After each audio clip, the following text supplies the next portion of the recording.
해병대 수사단이 경찰에 이첩한 해병 사망 사건 조사 결과를 회수한 지난해 8월 이종섭 전 장관이 윤석열 대통령과 여러 차례 통화를 한 걸로 파악됐습니다.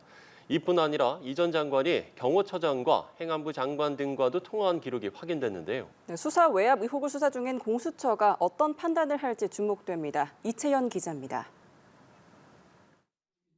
윤 대통령과 이종섭 전 장관은 지난해 8월 2일 낮 12시쯤부터 3차례 통화를 했습니다. 임성근 해병대 1사단장을 혐의자로 포함한 수사 자료가 경북경찰청으로 이첩된 직후였습니다. 윤 대통령의 개인 전화로 이 전 장관에게 전화가 걸려왔고 총 3차례에 걸쳐 약 18분간 이어졌습니다. 박정훈 전 해병대 수사단장 측이 항명 혐의 군 재판에서 확보한 통신사실 조회 결과 내용인데 이 기록만으로 어떤 대화가 오갔는지 알 수 없습니다. 당일 국방부 검찰단은 항명 혐의로 박 전 단장을 입건한 뒤 사건을 경찰로부터 회수했습니다.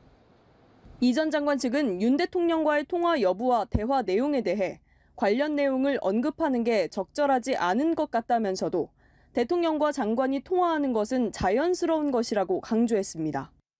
또 이 전 장관 측은 윤 대통령과 통화하기 전인 지난해 8월 2일 낮 12시 7분 전에 이미 박정훈 당시 해병대 수사단장의 항명 혐의에 대한 수사를 김동혁 국방부 검찰단장에게 지시한 상태였다고 설명했습니다. 이 전 장관은 또 그 무렵 김용현 대통령실 경호처장과도 수차례 통화를 한 것으로 나타났습니다.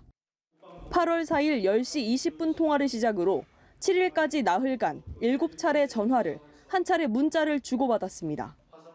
당시는 해병대 수사단이 경찰에 이첩한 조사 기록을 국방부가 회수한 뒤 처리 방향 등을 논의하던 시점입니다. 합참 작전본부장을 지낸 김 처장은 육사 후배인 이 전 장관과 가까운 사이로 알려졌습니다. 또 이 전 장관은 이상민 행안부 장관과도 여러 차례 통화를 한 것으로 파악됐습니다.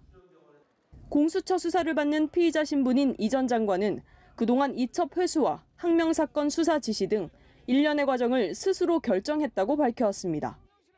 공수처는 이 전 장관 소환 시 통화 배경 등 관련 의혹 등을 집중적으로 들여다볼 것으로 보입니다.